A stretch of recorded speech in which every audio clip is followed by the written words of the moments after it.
सप्तमोऽध्यायः।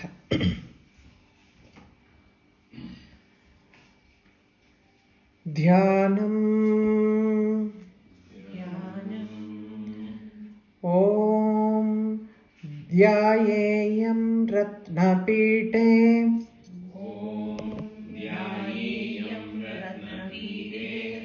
शुककलपठितं शृण्वतीं श्यामलाङ्गीं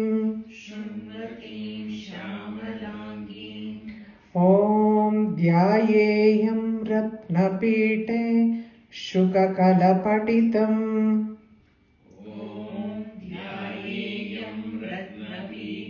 शृण्वतीं श्यामलाङ्गीं Om ध्यायेयं रत्नपीठे शुककलपठितं शृण्वतीं श्यामलाङ्गीम्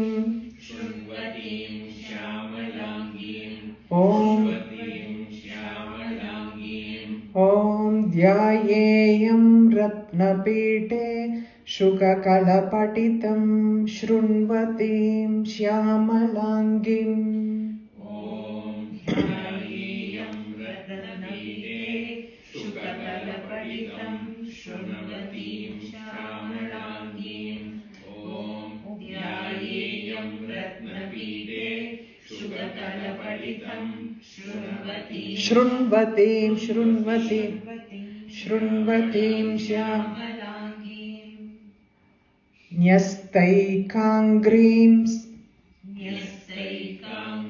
सरोजे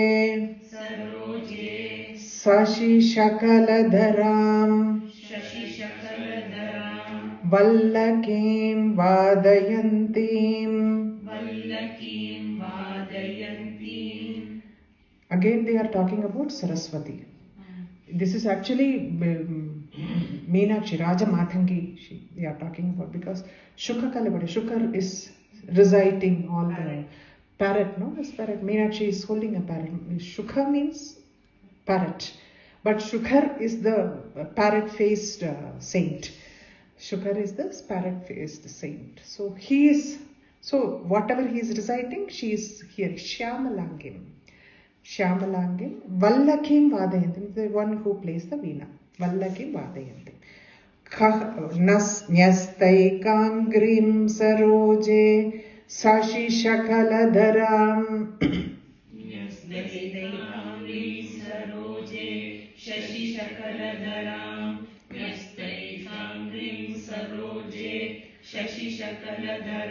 Vallakim Vadayantim.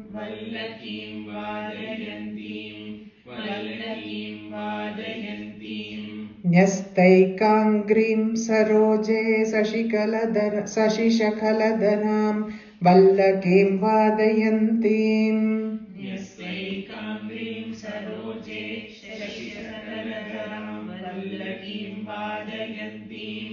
Nyastaikangrim saroje sashishakaladharam vallakim vadayantim. Kahlarabadhamalam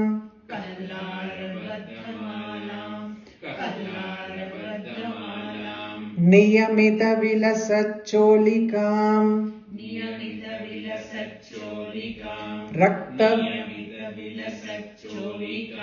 Raktavastram Kahlarabadhamalam Niyamita vilasacholikam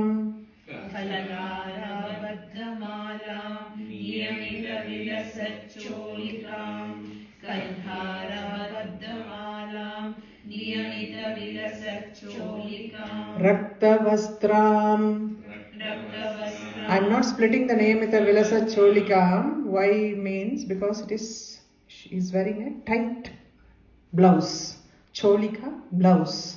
So it is like, compressing her body. It is so tight. So Niyamita vilasa cholika. So it is how it is an adjective describing the blouse she is wearing. So I don't want to split it. Many a times, otherwise I would have said Niyamita vilasat cholikam raktavastram. This is Niyamita vilasat cholikam is one this thing. She is wearing a tight blouse.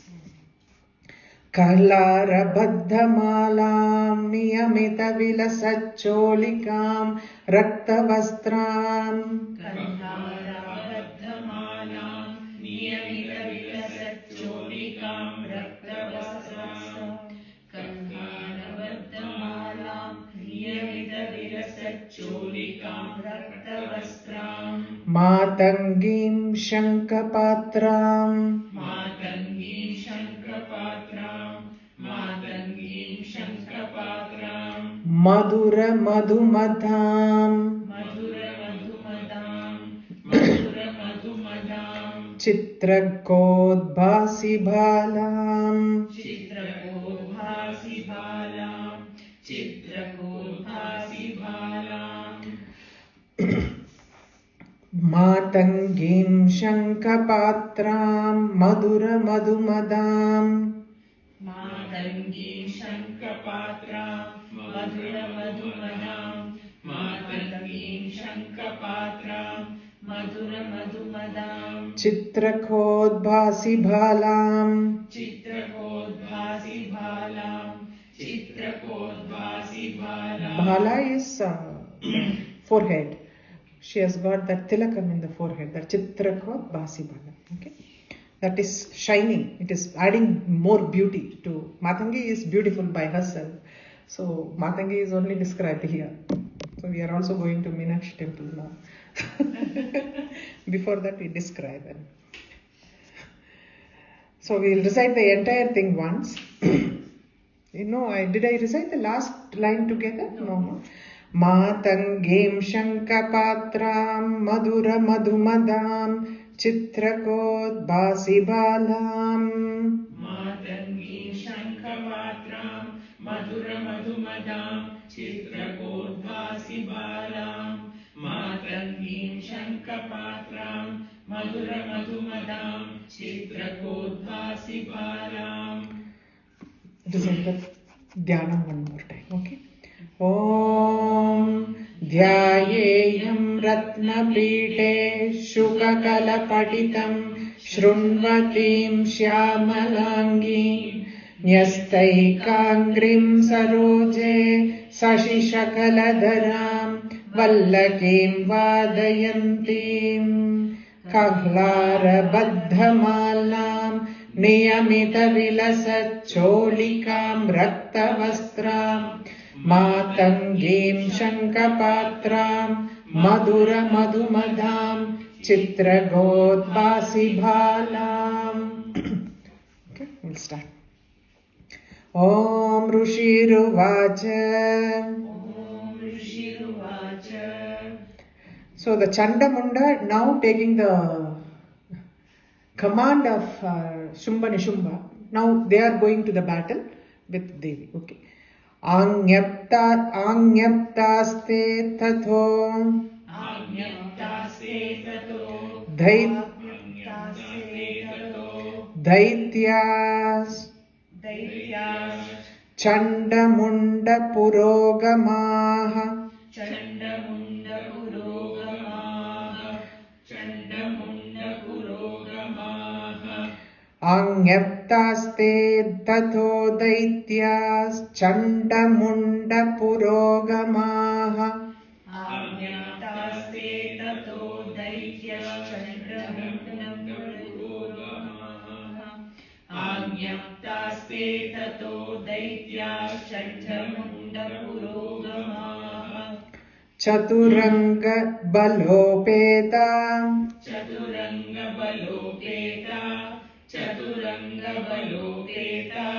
Yayurabhyudhyadayutaha. Yayurabhyudhyadayutaha.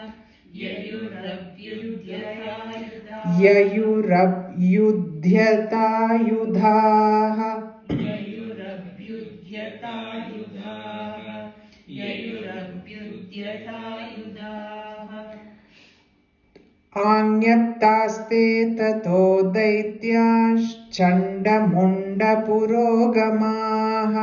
Chaturanga balopeta yayurabhyudhyatayudaha.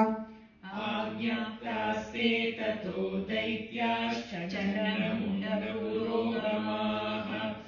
चतुरङ्गबलोपेता ययुरभ्युद्यतायुधाः आज्ञप्तास्ते ततो दैत्याश्च चण्डमुण्डपुरोगमाः चतुरङ्गबलोपेता ययुरभ्युद्यतायुधाः ददृशुस्ते ततो देवीम् ददृशुस्ते ततो देवीम् ददृशुस्ते ततो देवीम् ईषद्धासां व्यवस्थिताम्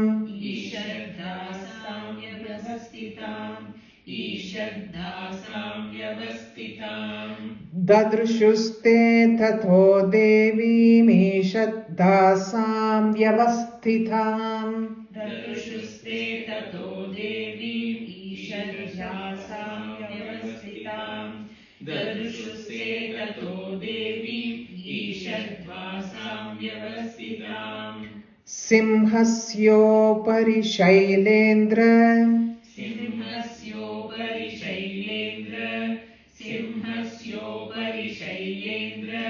शृङ्गे महति काञ्चने शृङ्गे महति काञ्चने Shailendra Shringe is one word because peak of the mountain is called Shailendra Shringe. Shringa means peak.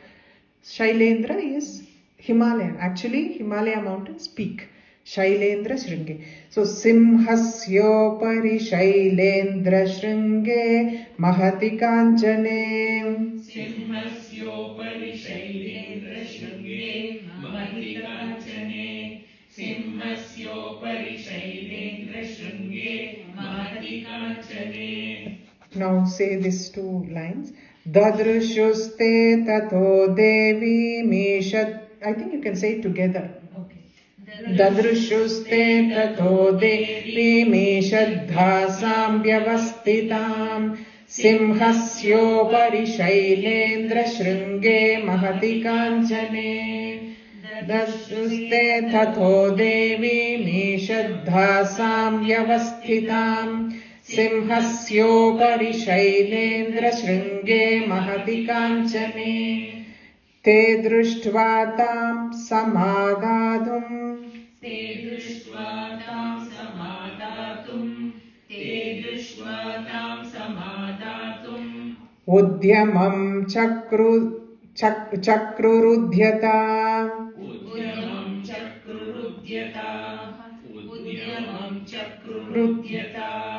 Te drishtva tam samadadum udyamam chakrurudhyata Te drishtva tam samadatum udyamam chakrurudhyata Te drishtva tam samadatum udyamam chakrurudhyata Akrishta. See what happens, like, only for learning I am splitting. Try and say it together. Okay. Te drishtva tam samadadum udyamam chakrurudhyata Te drishtva tam samadatum udyamam chakrurudhyata Te drishtva tam samadatum udyamam chakrurudhyata Akrishta chapasitaras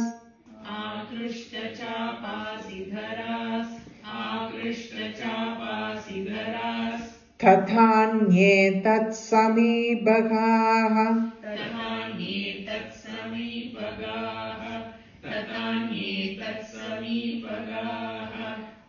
Akrishta chapasidaras tathanye tatsamibhagaha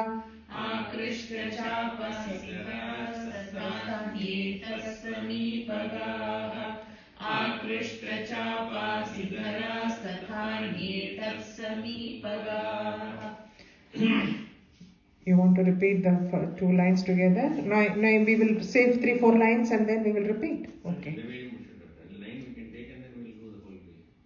Yeah. You want to say these two lines and then go? Yeah. We will finish the whole page and then say everything together. Is it okay? Okay. Tatha kopam chakarochair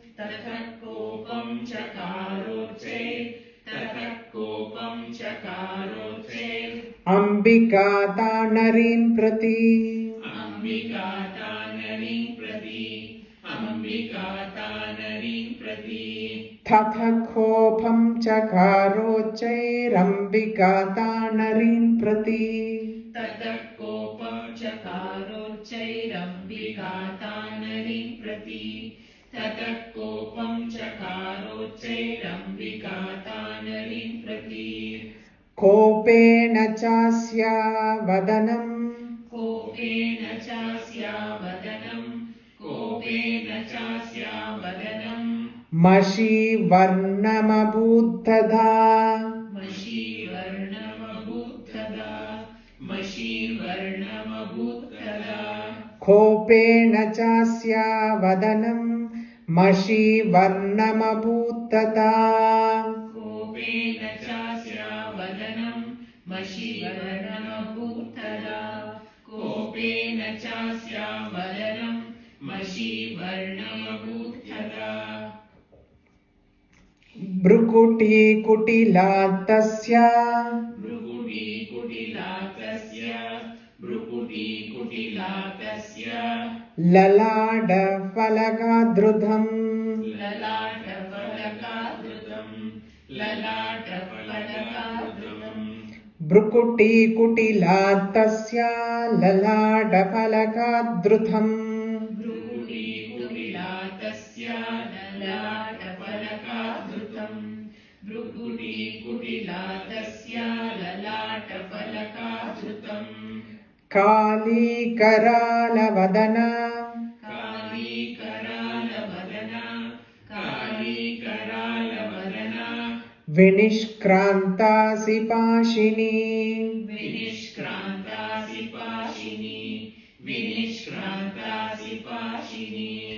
कालीकरालवदना विनिष्क्रान्तासि पाशिनी कालीकरालवदना विनिष्क्रान्तासि पाशिनी कालीकरालवदना विनिष्क्रान्तासि पाशिनी विचित्रखट्वाङ्गधरा विचित्रखट्वाङ्गधरा Khatwanga means cord, this leg of the cart. We have learnt it in Lalasanam also. Khatwanga Ribugada, no? So Khatwanga means cart, leg of a cart. So she has got one skull on top of it. It is a very strange thing that she is holding in her hand. So skull on top of the cart leg of a cart. Vichitrakatvangadara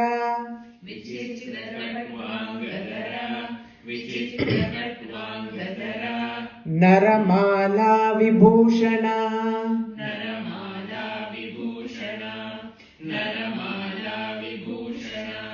Vichitrakatvangadara Naramala Vibhushana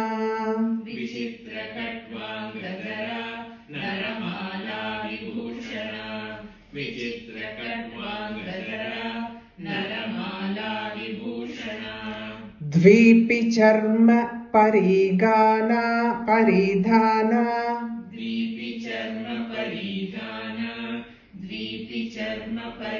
Dvipi charma is tiger skin that she is wearing that.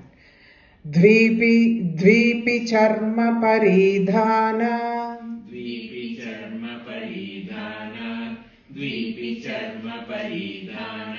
Shushka mamsati bhairava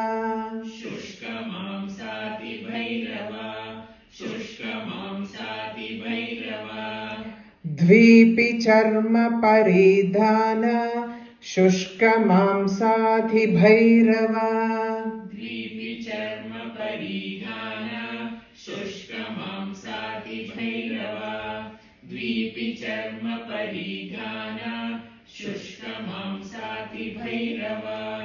Ati vistara vadana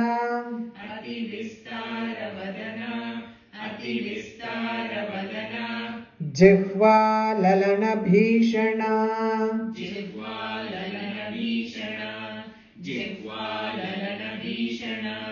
अतिविस्तारवदना जिह्वाललनभीषणा अतिविस्तारवदना जिह्वाललनभीषणा अतिविस्तारवदना जिह्वाललनभीषणा निमग्ना रक्तनयना निमग्ना रक्तनयना निमग्ना रक्तनयना नादापूरितदिङ्मुखा नादापूरितदिङ्मुखा नादापूरितदिङ्मुखा निमग्ना रक्तनयना नादापूरितदिङ्मुखा निमग्ना रक्तनयना नादापूरितदिङ्मुखा निमग्ना रक्तनयना नादापूरितदिङ्मुखा. You just say this because then the fight starts. So up to the description of Kali. Okay. So they must have gone thinking we saw a beautiful lady and they come back to see Kali. Contrast. No. They see first when they come, they see beautiful lady only there. As they were approaching with all the weapons, with towards her, Veka Samipa, Tat Samipaka, they are just rushing towards her with all the weapons. Her anger grows so much and she turns into Kali. We have to understand that. When they see a beautiful lady only in front of. So we have to understand like those two are not different aspects. Two are not different aspects. It's the two of the same aspect. Two of the same aspect. Like how when you see a river that is going smoothly and without any, it is so beautiful to look at. You also enjoy, you take a bath, you do everything. When the river starts flooding, can you go? How many times we all go to the beach? What happened when the tsunami came? Everybody ran away from that. It's exactly like that. That the sea did not cease the same sea. So that is the difference they are showing it here. It is not the transformation, it is only for this particular thing it is happening. You see, we always say the incarnation of gods is only the reaction. It is not the action. We have to understand that very clearly. Reaction to what is happening on the ground. They possess everything. Good, bad, everything they have inside. It is only the result of what we do, they come like that. So there is no problem with the gods. The problem is with us. That we have to understand. They have to respond in that. They are responding. They are only responding. That reaction only comes from there. How they respond to this only comes. But it is not their true nature. How they respond to what is happening. That is what. The moment they saw this entire army, Chaturanga Balam, Bheta, that fourfold army approaching her with so much of anger, she turns black. It is only a reaction. We have to understand that. Any incarnation you take. That is why we say Rama, we hail Rama so much. In spite of being put through to that extent, anybody can become, a normal man become angry when his wife is taken away from him and that fellow is fighting in front of you. But Rama proved that he is not a mere human, though he has come in the form of human. He held himself to that extent as a balanced person. That is why Rama's avataram is so great. He didn't follow any shortcuts. He went through the dharma path.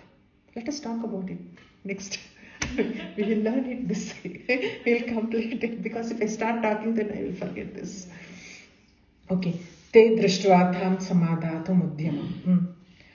ते दृष्ट्वा तां समादातुम् उद्यमं चक्रुरुद्यताः आकृष्टचापासिदरास् आकृष्टचापासिदरास्तथान्येतत्समीतसा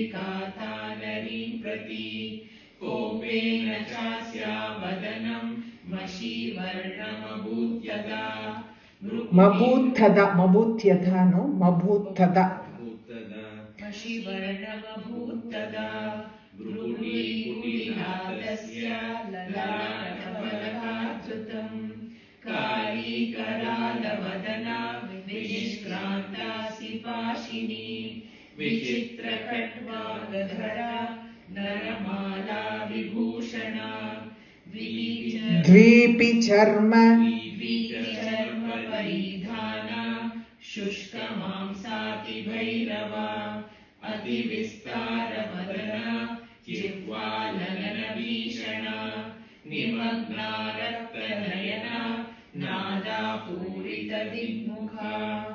Okay.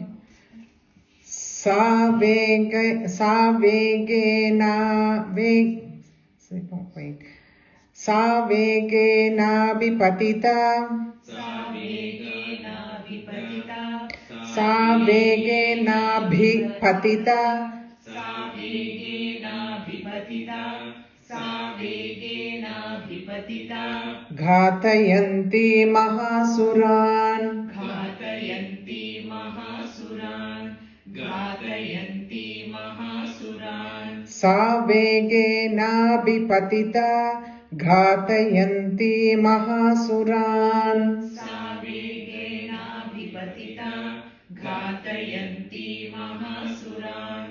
सावेगेनाभिपतिता घातयन्ति महासुरान् सैन्ये तत्र सुरारीणाम्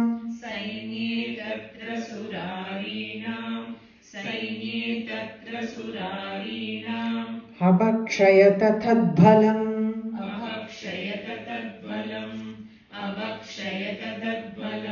All bhakshanam only. She is like swallowing it. The entire army she is swallowing into her. Savegena. No, this is one full line I say. Sainye tatra surarinam abhakshayata tadbalam.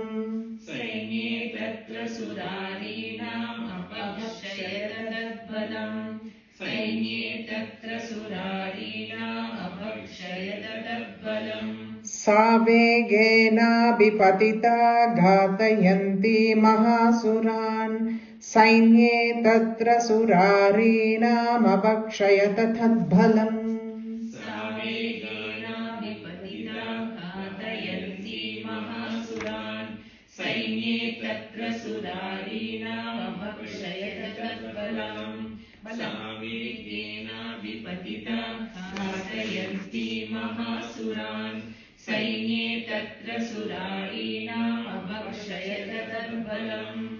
Now you have to make a tip. First I will tell you Parshni Grahankusha Grahi.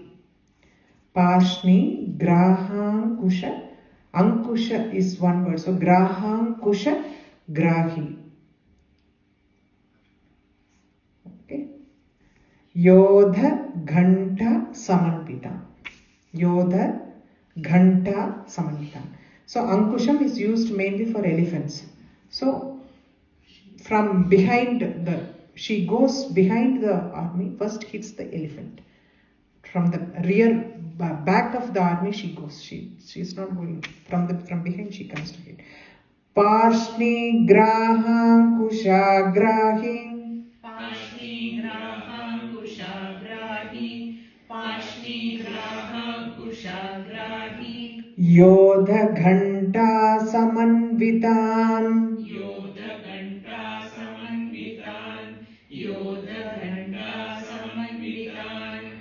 Parshni Grahankushagrahi Yodha Ghanta Samanvitan. Parshni Grahankushagrahi Yodha Ghanta Samanvitan. Parshni Grahankushagrahi Yodha Ghanta Samanvitan. Samadhayaika Hastena.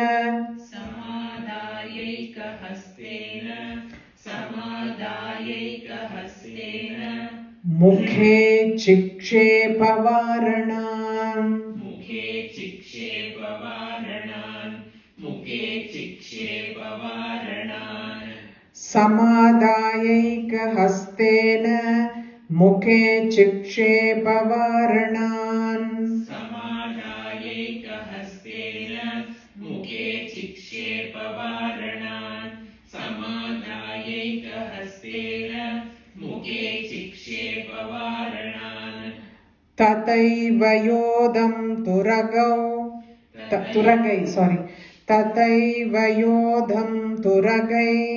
तथैव योधं तुरगै तथैव योधं तुरगै रथं सारथिना सह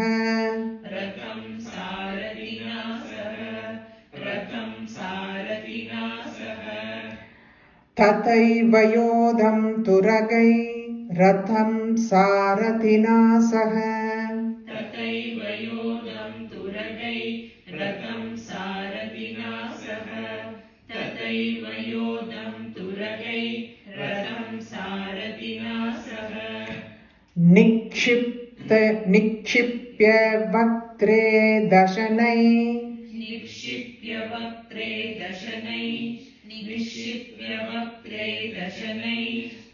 छर्वयन्त्यतिभैरवम् निक्षिप्य वक्त्रे दशनैश्चर्वयन्त्यतिभैरवम् एकं जग्राह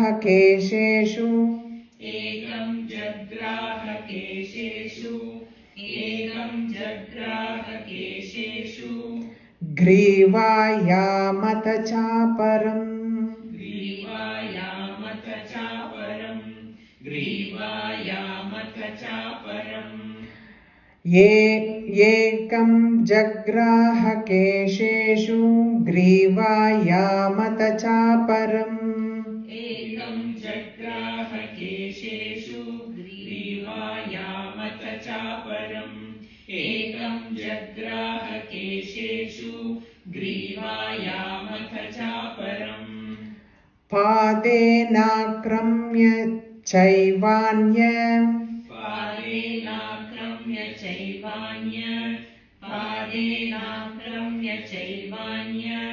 मुरसान्यमपोतयत्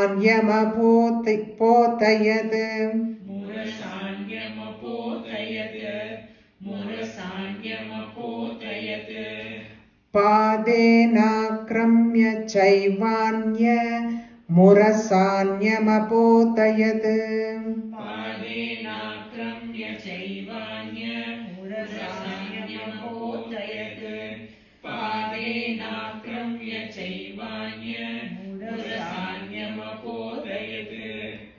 तैर्मुक्तानि च शस्त्राणि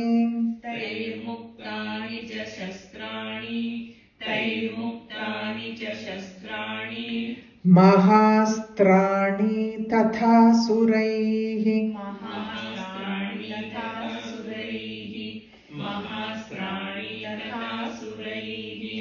तैर्मुक्तानि च शस्त्राणि महास्त्राणि तथा सुरैः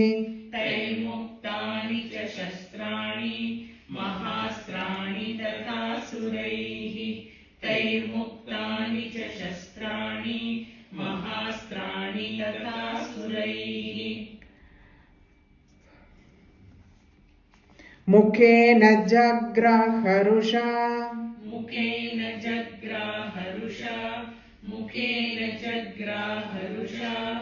दशनैर्मथितान्यपि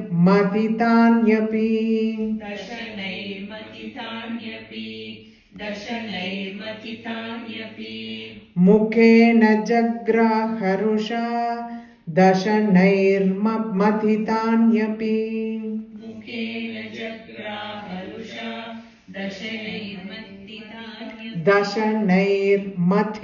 तान्यपि दशनैर्मतितान्यपि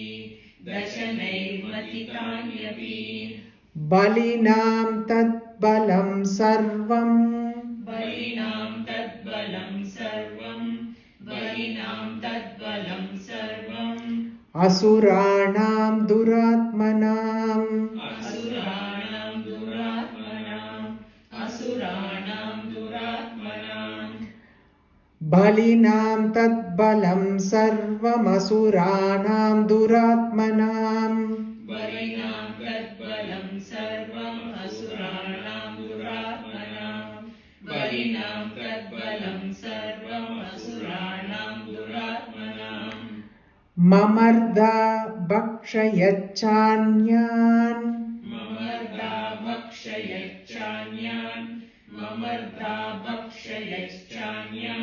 अन्यांश्चाताडयत्तथा अन्यांश्चाताडयत्तथा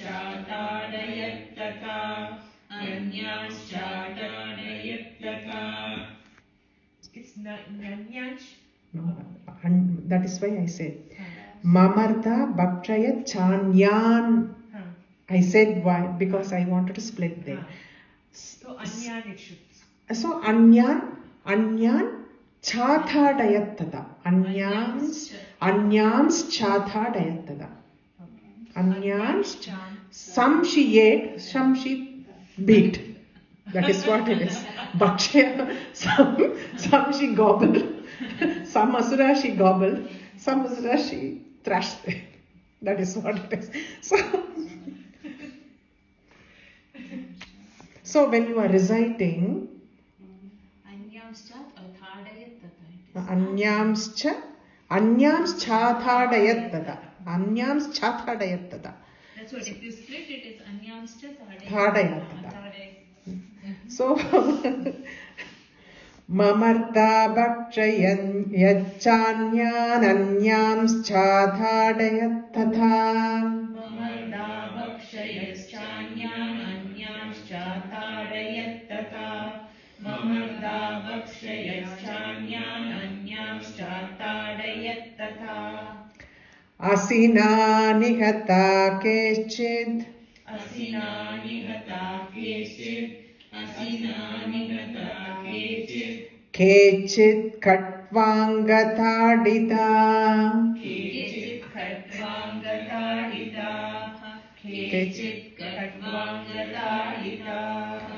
Asina nihata kechid katvangatadita.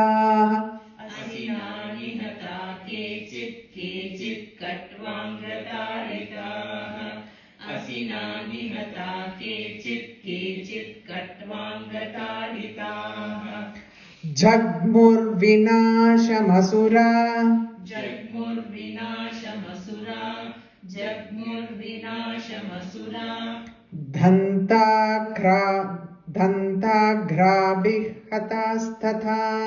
Dantagrabhihatasthatha. Jagmur vinashamasura dantagrabhihatasthatha. Jagmur vinashamasura dantagrabhihatasthatha. Jagmur vinashamasura dantagrabhihatasthatha. We will recite from the 9. Okay. Savegena bipatita ghatayanti mahasuran sainye tatra surarena mabhakshayata tadbhalam parshnigrahankushagrahi yodaganta samanvitan samadayika hastena muke chitshepavaranan tataiva yodam turagai ratam saratina saha nikshipya vaktre dashanaischarvayantyati bhairavam ekam jagraha kesheshu grivayamata chaparam padena-kramya chaivanyamurasanyava potayat तैर्मुक्तानि च शस्त्राणि महास्त्राणि तथासुरैः मुखेन जग्राहरुषा दशनैर्मथितान्यपि बलिनां तद्बलं सर्वमसुराणां दुरात्मनां ममर्दा भक्षयच्चान्यानन्यांश्चाताडयत्तदा असिना निहता केचित् कट्वाङ्गताडिता जग्मुर्निराशमसुरा दन्ताग्राविहतस्तथा हतास्तथा.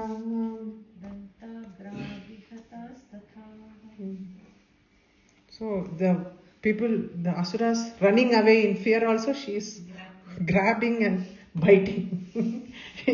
All it is like extreme way of killing. Extreme way that words are also like that. Yeah, very. That they have to show, no? They have to show how fearsome she was, how terrific she was.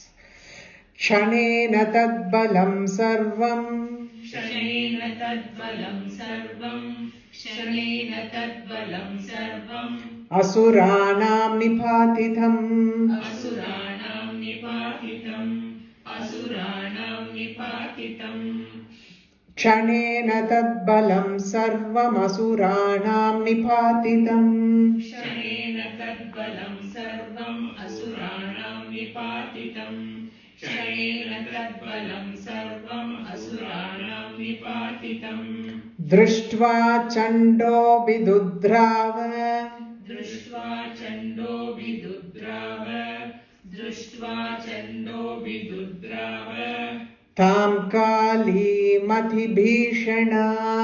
तां कालीमतिभीषणां तां कालीमतिभीषणां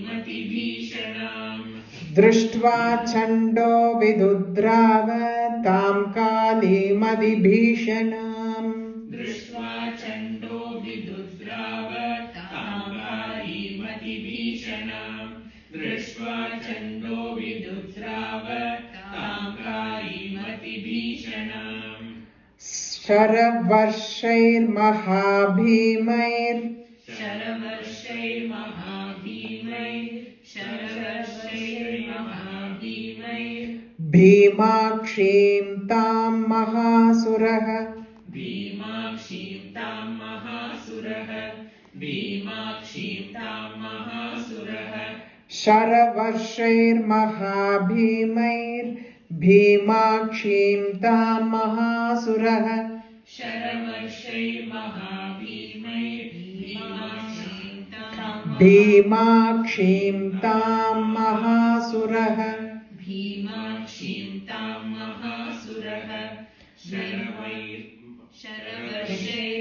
शरवर्षैर्महाभीमैर्भीमाक्षीं तां महासुरः शरवर्षैर्महाभीमैर्भीमाक्षीं तां महासुरः छादयामास चक्रैश्च छादयामास चक्रैश्च छादयामास चक्रैश्च मुण्डक्षिप्तैः सहस्रशः मुण्डक्षिप्तैः सहस्रशः मुण्डक्षिप्तैः सहस्रशः छादयामास चक्रैश्च मुण्डक्षिप्तैः सहस्रशः छादयामास चक्रैश्च मुण्डक्षिप्तैः मुण्डक्षिप्तैः सहस्रशः मुण्डक्षिप्तैः सहस्रशः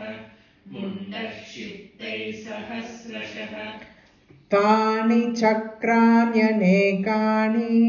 तानि चक्राण्यनेकानि तानि चक्राण्यनेकानि विशमानानि तन्मुखम् विशमानानि तन्मुखम् विशमानानि तन्मुखम् तानि चक्राण्यनेकानि विशमानानि तन्मुखम् तानि चक्राण्यनेकानि विशमानानि तन्मुखम् तानि चक्राण्यनेकानि विशमानानि तन्मुखम् बभूर्यथार्कबिम्बाणि बभूर्यथार्कबिम्बाणि बभूर्यथार्कबिम्बाणि सुबहूनि घनोदरम् सुबहूनि गणोदरम् सुबहूनि गणोदरम्. From one side, Chanda is thousands of arrows he is attacking her. From the other side, the chakram, no, the disc with the chakram, so many chakrams, thousands of chakram he is attacking from the other side. How the planets disappear, like that all the chakras she just devours. Everything, whatever comes, goes inside her mouth. She takes everything inside. Kali, I'll explain it later. That is why it looks like how the planets get sometimes sucked into the when the Black hole. not black hole, clouds. Ghanodharam means clouds. When the sun is moving, when it goes behind the cloud, it gets hidden, no? Like that, everything is going inside her. That is why it looks like that. It looks like planets are going behind the clouds. Bhabhuryatharkabhimbani subahoni ghanodharam. Bhabhuryatharkabhimbani बभूर्यथार्कबिम्बानि सुबहूनि गणोदरम् बभूर्यथार्कबिम्बानि सुबहूनि गणोदरम्.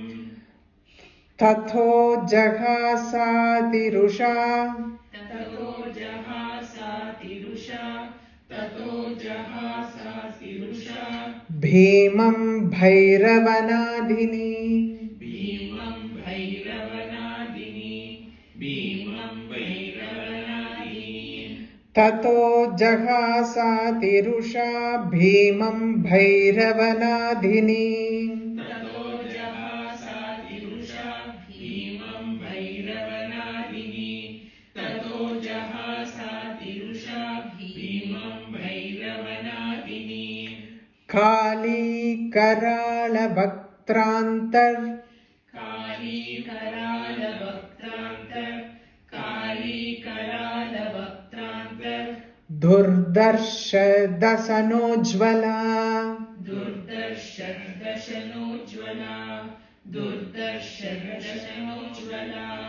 Kali करालवक्त्रान्तर् दुर्दर्श दशनोज्ज्वला Kali करालवक्त्रान्तर् दुर्दर्श दशनोज्ज्वला दुर्दर्श दशनोज्ज्वला दुर्दर्श दशनोज्ज्वला. उत्थाय च महासिंहम् उत्थाय च महासिंहम् उत्थाय च महासिंहम् देवी चण्डमधावत् देवी चण्डमधावत् नो मधावथ देवी चण्डमधावत् देवी चण्डमधावत् देवी चण्डमधावत्. उत्थाय च महासिंहम् देवी चण्डमधावत् उत्थाय च महासिंहम् देवी चण्डमधावत् उत्थाय च महासिंहम् देवी चण्डमधावत्. गृहीत्वा चास्य केशेषु गृहीत्वा चास्य केशेषु गृहीत्वा चास्य केशेषु शिरस्तेनासिनाचिनत् शिरस्तेनासिनाचिनत् शिरस्तेनासिनाचिनत्. गृहीत्वा चास्य केशेषु शिरस्तेनासिनाचिनत् गृहीत्वा चास्य केशेषु शिरस्तेनासिनाचिनत् गृहीत्वा चास्य केशेषु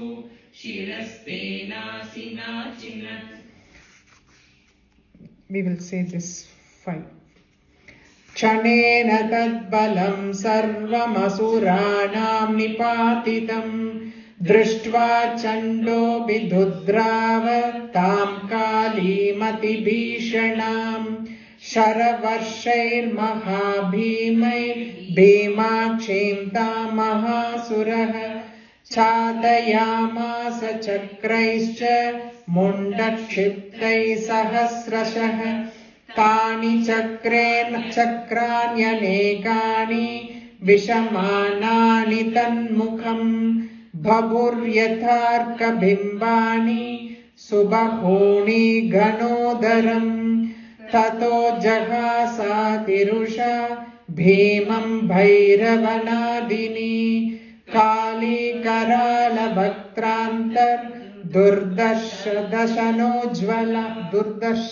दशनोज्ज्वला उत्थाय च महासिंहं देवी चण्डमदावत गृहीत्वा चास्य केशेषु शिरस्तेनासिनाच्चिनत् अथ we'll finish this अथ मुण्डोऽभ्यधावत्ताम्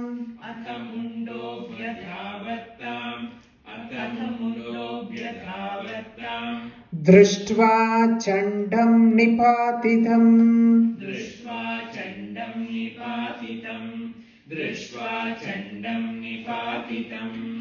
अथ मुण्डोऽभ्यधावत्ताम्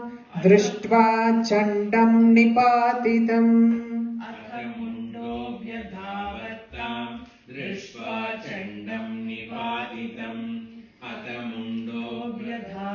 अथ मुण्डोऽभ्यधावत्ताम् दृष्ट्वा चण्डं निपातितं not निपातितं okay दृष्ट्वा चण्डं निपातितं तमप्यपात यद्भूमौ यद्भूमौ तमप्यपात यद्भूमौ यद्भूमौ भूम्यौ तमप्यपात यद्भूमौ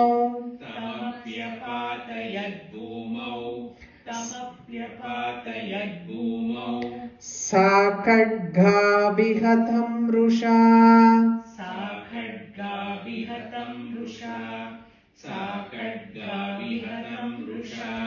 तमप्यपात यद्भूमौ सा खड्गाभिहतं रुषा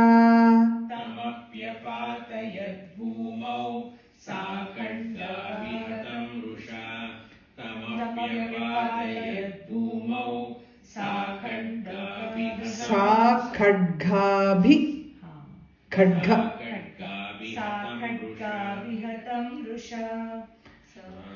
हतशेषं ततः सैन्यम्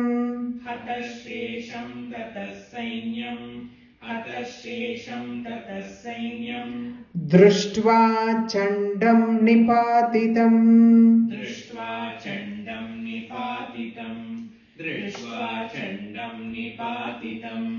हतशेषं ततः सैन्यं दृष्ट्वा चण्डं निपातितम्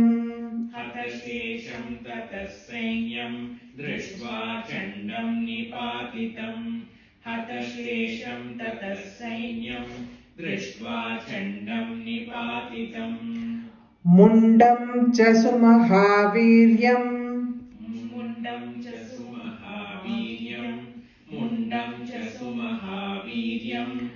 दिशो भेजे भयादुरम्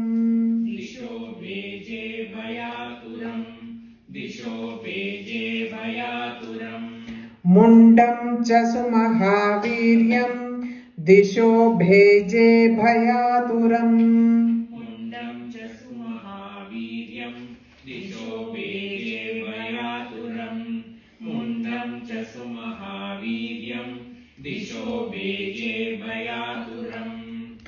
शिरश्चण्डस्य काली शिरश्चण्डस्य काली च ओके शिरश्चण्डस्य काली च शिरश्चण्डस्य काली च गृहीत्वा मुण्डमेव च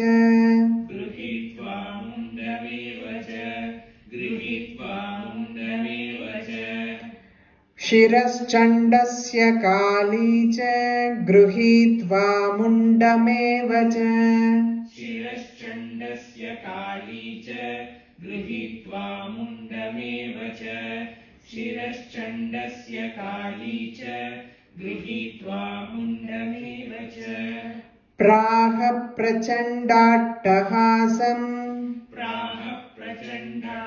Hasa enough. Mishra, that is one word. Praha prachandāṭṭahāsa.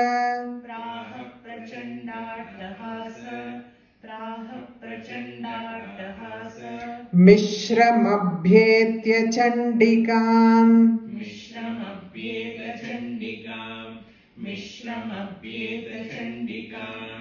Praha prachandāṭṭahāsa.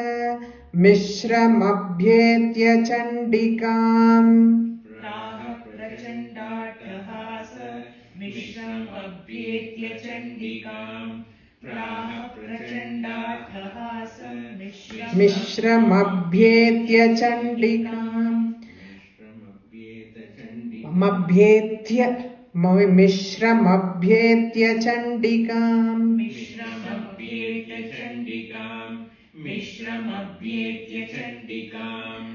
मया तवात्रोपहृतौ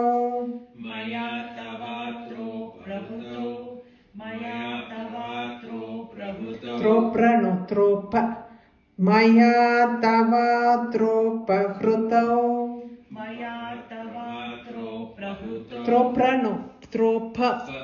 त्रोप मया तवात्रोपहृतौ चण्डमुण्डौ महापशु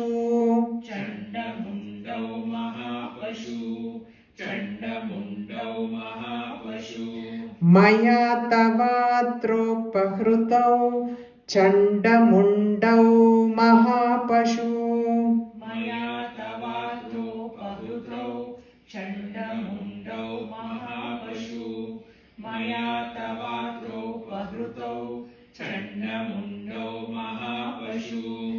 युद्धयज्ञे स्वयं शुम्भम्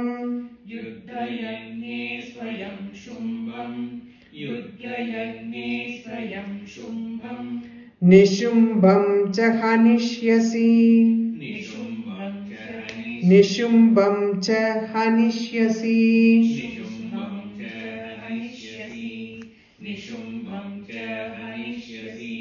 युद्धयज्ञे स्वयं शुम्भं निशुम्भं च हनिष्यसि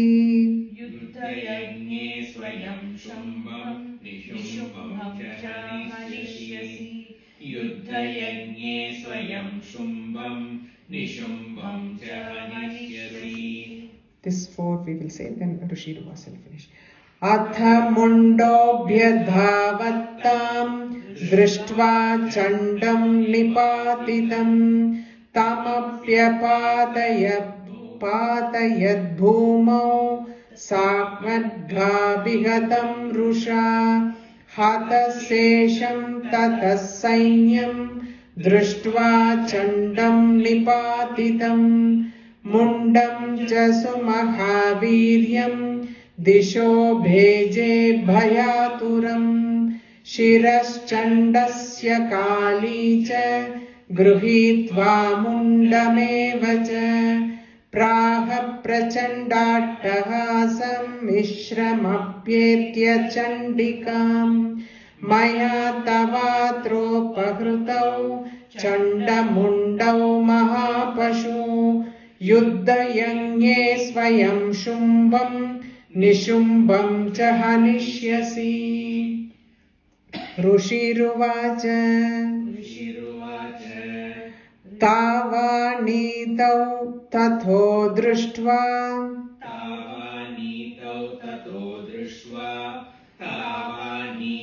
ततो दृष्ट्वा चण्डमुण्डौ महासुरौ चण्डमुण्डौ महासुरौ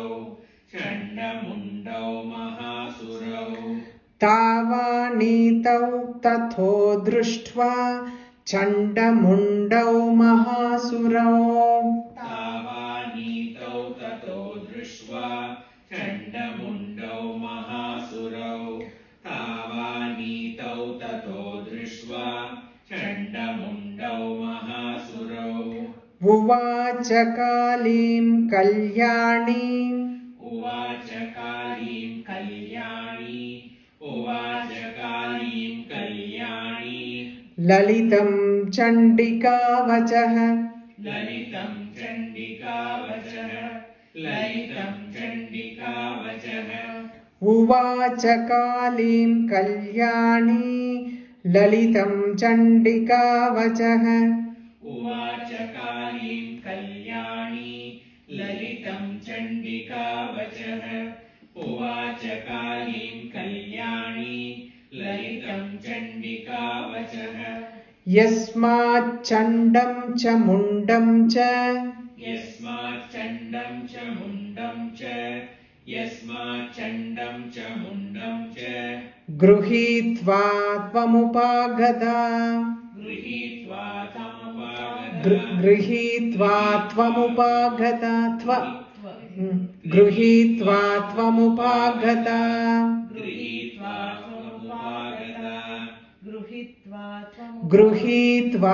त्वमुपागता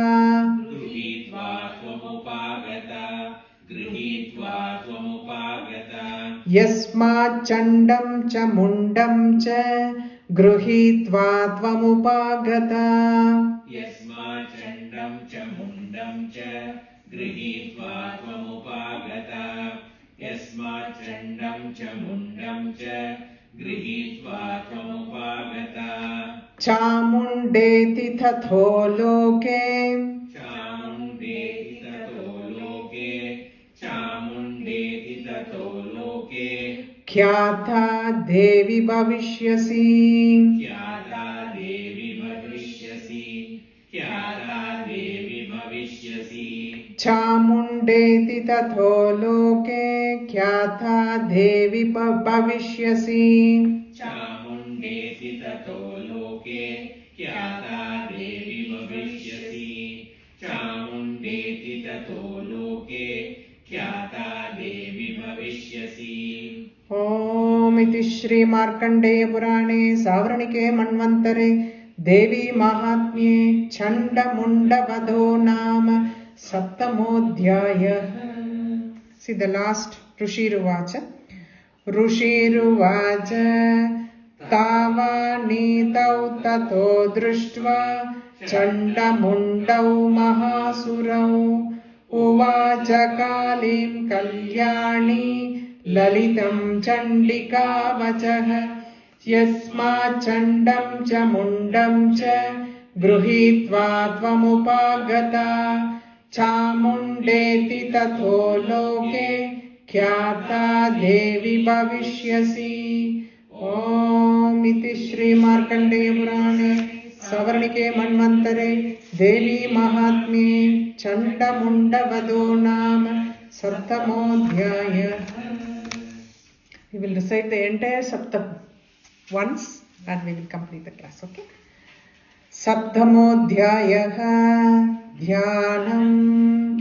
ॐ ध्यायेयं रत्नपीठे शुककलपठितं शृण्वतीं श्यामलाङ्गीं न्यस्तैकाङ्ग्रीं सरोजे शशिशकलधरां वल्लकीं वादयन्तीं कह्लारबद्धमालां नियमितविलसच्चोलिकां रक्तवस्त्रां मातङ्गीं शङ्खपात्रां मधुरमधुमदां चित्रकोद्भासिबालाम्।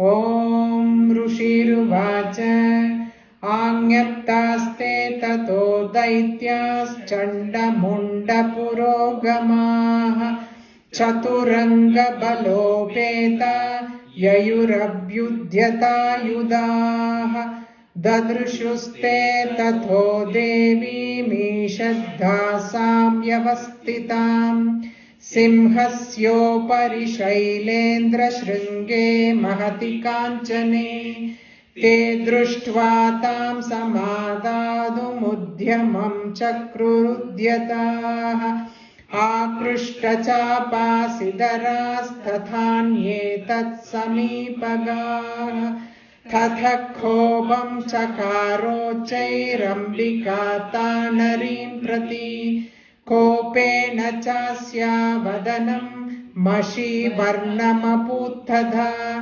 भ्रुकुटीकुटिला तस्या ललाटफलगाधृतम् कालीकरालवदना विनिष्क्रान्तासि पाशिनी विचित्रकट्वाङ्गधरा नरमाला विभूषणा द्वीपि चर्म परिधाना शुष्कमांसाधिभैरवा अतिविस्तारवदना जिह्वाललनभीषणा निमग्ना रक्तनयना नादापूरितदिङ्मुखा सा वेगेनाभिपतिता घातयन्ती महासुरान् सैन्ये तत्र सुरारीणामभक्षयत तद्बलम् पार्ष्णिग्राहाङ्कुशग्राही योधघण्टा समन्विताम् समादायैकहस्तेन मुखे चिक्षेपवारणान् तथैव योधं तुरगै रथं सारथिना सह निक्षिप्य वक्त्रे दशनैश्चर्वयन्त्यधिभैरवम् एकं जग्राह केशेषु ग्रीवायामत चापरम् पादेनाक्रम्य चैवान्यामुरसान्यमपोतयत् तैर्मुक्तानि च शस्त्राणि महास्त्राणि तथासुरैः मुखेन जग्राहरुषा दशनैर्मथितान्यपि बलिनां तद्बलं सर्वमसुराणां दुरात्मनां ममर्दा भक्षयच्चान्यानन्याच्चातडयात्तदा चाता अन्यांश्चाताडयत्तदा असिना निहता केचित् कट्वाङ्गदाडिताः जग्मुर्विनाशमसुरा दन्ताग्राभिहतास्तथा क्षणेन तद्बलं सर्वमसुराणां निपातितम् दृष्ट्वा चण्डो विदुद्राव तां कालीमतिभीषणाम् शरवर्षैर्महाभीमैर्भीमाक्षीं तां महासुरः छादयामास चक्रैश्च मुण्डक्षिप्तैः सहस्रशः तानि चक्राण्यनेकानि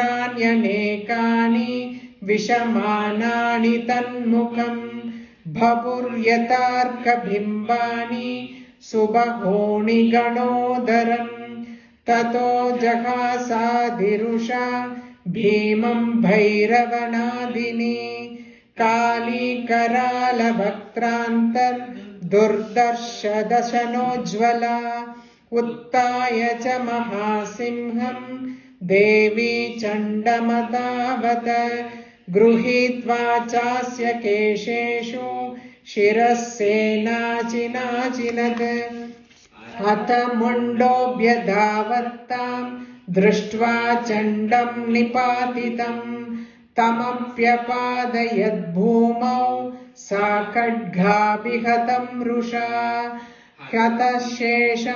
हतशेषं ततः सैन्यं दृष्ट्वा चण्डं निपातितं मुण्डं च सुमहावीर्यं दिशो भेजे भयातुरम् शिरश्चण्डस्य काली च गृहीत्वा मुण्डमेव च प्राह प्रचण्डाट्टहासमिश्रमभ्येत चण्डिकाम् यन्मया तवात्रोपहृतौ चण्डमुण्डौ महापशु युद्धयज्ञे स्वयं शुम्भं निशुम्भं च हनिष्यसि ऋषिरुवाच तावानीतौ ततो दृष्ट्वा चण्डमुण्डौ महासुरौ उवाच कालीं कल्याणी ललितं चण्डिका वचः यस्मात् चण्डं च मुण्डं च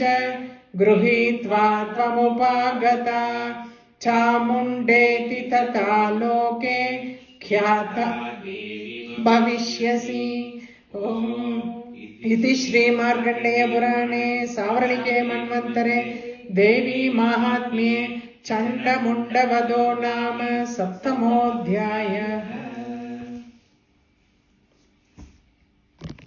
श्री गुरुभ्यो नमः।